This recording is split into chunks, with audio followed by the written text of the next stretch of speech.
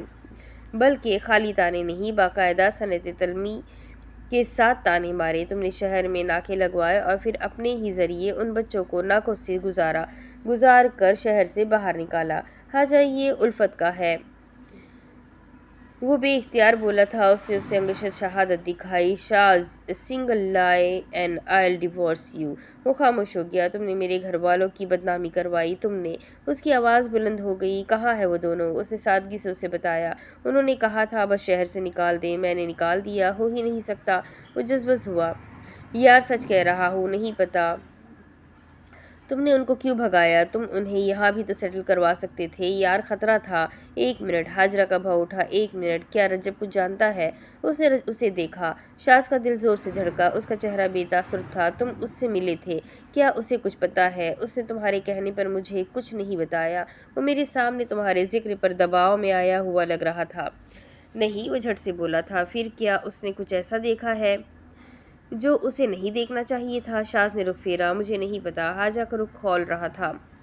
حاجہ کا دماغ کھول رہا تھا۔ تمہیں کچھ نہیں بتانا؟ تم مت بتاؤ، مگر اگر میں اپنے مفروضے پر چلوں تو کم از کم مجھے اتنی ہنٹ ملتی ہے کہ تم جیسا خیرمند انسان بھاگ جانے والے خیال کو قطعی طور پر پسند نہیں کرے گا۔ تاہم تم ہر پولیس ریڈ پر فرار ہونا پلان اے، بی اور سی سمجھتے ہو۔ اس نے لب کھولے۔ ہاجرہ نے سختی سے اسے تنبیہ کی۔ مزید ایک جھوٹ۔ گھر سے نکال دوں گی، یہ مت بھولو، یہ گھر میرے نام پر ہے۔ وہ تالی بجانے لگی۔ بڑی بی؟ باورچی خانے سے آواز آئی۔ G B B G. وہ باہر چلی آئی۔ اپنے صاحب کے ساتھ آپ اور مستحسن دونوں اپنا سامان باندھ لیں۔ وہ گڑبڑا کر بولی۔ G B B G. شاز کو برا لگا۔ ہاجرہ، ان کا کیا قصور ہے؟ کیا قصور ہے؟ اس نے تیوری چڑھا لی۔ تم کیا سمجھ رہے ہو؟ تمہیں گھر سے بھیج دوں اور تمہارے پٹھوں کو یہیں رہنے دوں؟ اس نے اکتا کر صوفے کے بازو پر ہاتھ مارے۔ یار، قسم سے مجھے نہیں پتا کہ وہ کہاں ہے۔ اب کیا کروں؟ حلف اٹھاؤں؟ اس نے سخت ناگواری سے گردن موڑ لی۔ مجھے تمہاری کسی بات پر یقین نہیں ہے۔ اس نے ریسیور اٹھایا اور تیزی سے نمبر ملانے لگی۔ وہ خاموشی سے اپنی قمیض درست کرتے ہوئے اٹھا۔ اس نے بزرگ خادمہ کو گھور کر دیکھا اور وہ سراسیمہ سی رہ گئی۔ وہ گھوم کر کمرے کی جانب جانے لگا۔ بزرگ خادمہ نے ہاجرہ کو دیکھا اور پوچھنے لگی، بی بی، سامان باندھو، گھنٹی جا رہی ہے۔ اس نے سر اٹھا کر انہیں دیکھا اور بولی، اپنا کام جاری رکھیے۔ اور وہ سر ہلا کر جانے لگی۔ میں بھی نہ۔ انہوں نے دھیرے سے اپنا ماتھا پیٹا۔ جو عورت 25 قتل کا جان کر شاز صاحب کو نہیں چھوڑ سکتی، کیا وہ اس سب کے بعد چھوڑے گی؟ ہیلو، فون کے اس پار بخت روا نے کال اٹھائی تھی۔ داجی، کچھ پتا چلا؟ وہ فکر مند تھی۔ نہیں بیٹی، وہ دھیرے سے کہہ رہے تھے، البتہ میں صلاح الدین سے کہہ آیا ہوں، اگر کچھ جانتے ہو تو مجھے بتا دو، نہیں تو اگر لڑکی کا باپ آ گیا تو تمہارے لیے مشکل ہوگی۔ آپ کو اس نے بتایا؟ وہ چونک اٹھی۔ کس نے بیٹی؟ ارشد نے۔ وہ الجھ گئے۔ میں نے تو اسے دھمکانے کے لیے کہا تھا۔ وہ خاموش ہو گئی۔ بخت روا اس کی خاموشی کو بھانپ گئے۔ تم فکر نہ کرو بیٹی، میں کسی کو نہیں بتاؤں گا۔ کوئی اور بات کرے داجی، کوئی سن نہ لے۔ اوپر کی منزل پر کھڑی نیلوفر نے دھیرے سے ریسیور رکھا۔ نیچے وہ گفتگو کر رہے تھے۔ اچھا داجی، میرے گھر کا نمبر کسی کو مت دیجیے گا۔ تم کیوں فکر کرتی ہو بیٹی؟ نہیں دوں گا۔ وہ مطمئن ہو کر بولی۔ اچھا داجی، وہ کچھ سوچ رہی تھی۔ اصل مسئلہ نا عمر کا ہے۔ تحلیل کورٹ میں شادی نہیں کر سکتی تھی۔ اس کی کیا ضرورت تھی بیٹا؟ وہ کلسنے لگے۔ جب میں نے اس سے وعدہ کیا تھا کہ میں ان دونوں کی شادی کروا دوں گا تو پھر اسے یہ کام کر کے کیا حاصل ہوا؟ اچھا، ٹیلی فون کے اس پار الماس آنکھیں مکمل طور پر کھلی۔ ہاں بیٹی، بس دعا کرو کہ سب خیر ہو، انشاءاللہ۔ وہ بمشکل یہی کہہ سکتی تھی۔ بخت روا کہنے لگے، چلو رکھتا ہوں جی، اللہ حافظ۔ اس نے ٹیلی فون رکھ دیا۔ شاز، اس نے اسے پکارتے ہوئے سر پھیر کر دیکھا۔ اب کی مرتبہ وہ چلا کر بولی، کیا کر رہے ہو تم شاز؟ اب اس کے آگے کی کہانی میں آپ کو اگلی ویڈیو میں سناتی ہوں کہ آگے کیا ہوگا۔ یہ جاننے کے لیے میرے ساتھ بنے رہیں۔ ویڈیو کو لائک کریں، چینل کو سبسکرائب کریں، بیل آئیکن کو ضرور دبا دیں۔ تو ملتے ہیں اگلی ویڈیو میں، تب تک کے لیے اپنا خوب سارا خیال رکھیں، مجھے بھی دعاؤں میں یاد رکھیں۔ اللہ حافظ۔